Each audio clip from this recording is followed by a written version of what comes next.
Hi, my name is Matt and I'm one of the trainers for CirclePOS. In addition to being a trainer, I've also been a bookseller for almost 20 years. In this video, we'll be going through the till cash up procedure, which is what stores do at the end of their day's trade.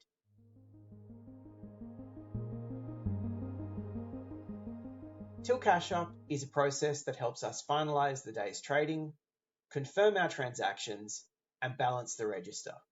It highlights any errors and ensures that transactions have been processed correctly. It also generates detailed reporting of the day's takings.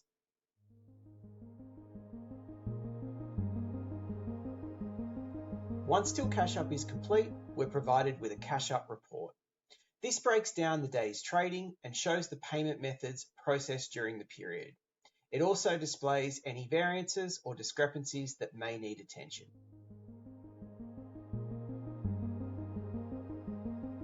To begin, we open the Till Cash Up page, which is located in the back office under the POS tab.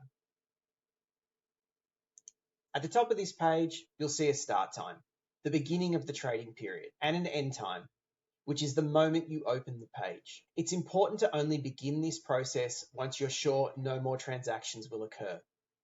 Anything processed after opening this page will not be included, which can cause errors in balancing. You can adjust the start and end time if needed, but if your store performs till cash up at the end of every trading period, you won't usually need to change these.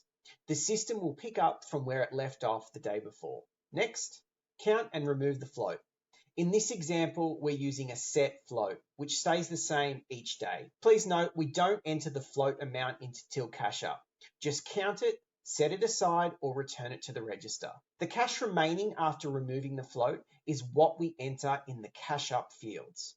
You can enter this by denomination or use the right-hand column for totals. Below that, you'll see the fields for petty cash, pre-banked, and wages. If any money was removed from the register during the trading period, you record it here. For pre-banked amounts, we simply enter the amount that was removed for banking purposes. However, petty cash and wages require us to enter the amount as a negative number. This will give us our total cash. Next is takings by type. These are store specific and will only display if a payment method was used during this trading period.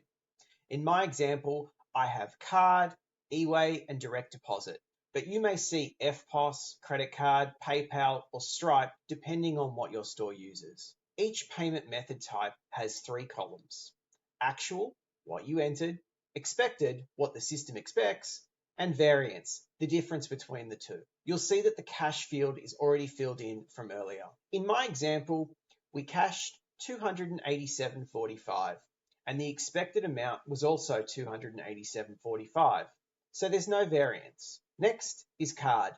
This may appear as FPOS, credit card, or another label in your system. You'll need to confirm this payment using a shift total, a settlement total, or another terminal report. Once you have that figure, enter it into the first column. In my example, till cash up is expecting $525.45, and my terminal report matches this, so I have no variance. We then do the same for direct deposit.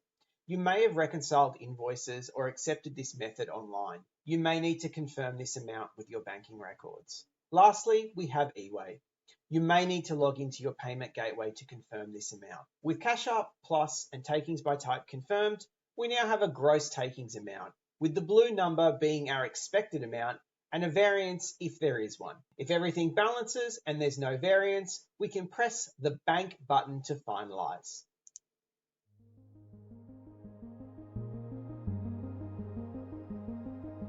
Some stores don't use a set float. Since the float is never entered into the till cash up screen, this doesn't change the basic process. However, the difference between the float you started with and the one that you're leaving for the next day will create a variance. Here is how I handle that. Start by opening the till cash up page. Again, ensuring that no further transactions will take place. Count your float. This time, it's a variable amount. Take note of it. You'll need it to balance takings now and at the start of the next shift. Now enter the cash up. The cash remaining after the float is removed. Record any petty cash, pre-banked, or wages, using negative numbers for petty cash and wages. confirm your takings by type as before, we now have a gross takings amount of $1,377.24 and an expected amount of $1,264.69, with a variance of $112.55. Now, if we compare our two float amounts, the float that we started with, $554.85, and the float that we have ended with, which is $667.40.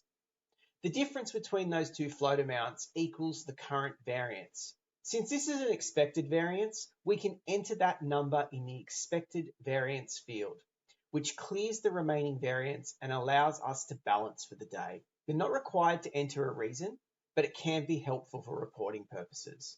If the variance is negative, be sure to enter it with a minus sign. Once everything looks good, press bank to finalize. You'll be taken to the cash up report. If your store integrates with Xero, you can sync cash up reports directly. This creates a draft report in Xero, which you can review and adjust before confirming.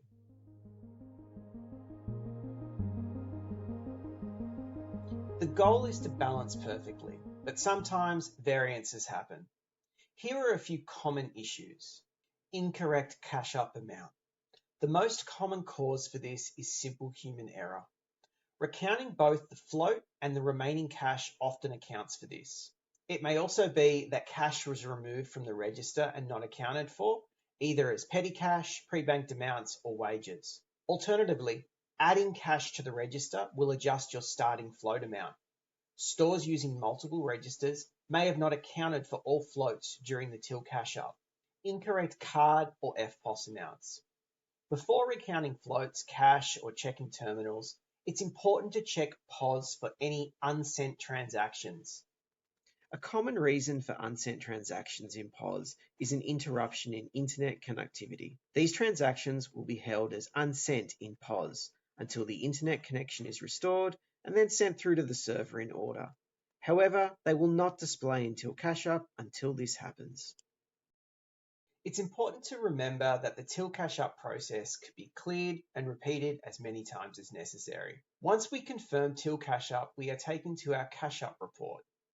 This shows the previous week's takings broken up into useful information. We also have the ability to drop this report and repeat the process. Most likely, we will manually adjust the start and end time when doing this, but this allows us to correct any errors that may have occurred previously. Sometimes a fresh set of eyes looking over till cash up can spot a previously missed error. Sometimes we recount everything and still fail to locate the discrepancy. If needed, we can view and print our payments by transaction report. We do this by going into our cash up report and clicking on the expected by POS amount.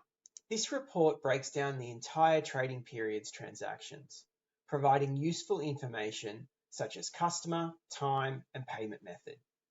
This can be very helpful when attempting to locate a duplicate transaction or an unsuccessful payment.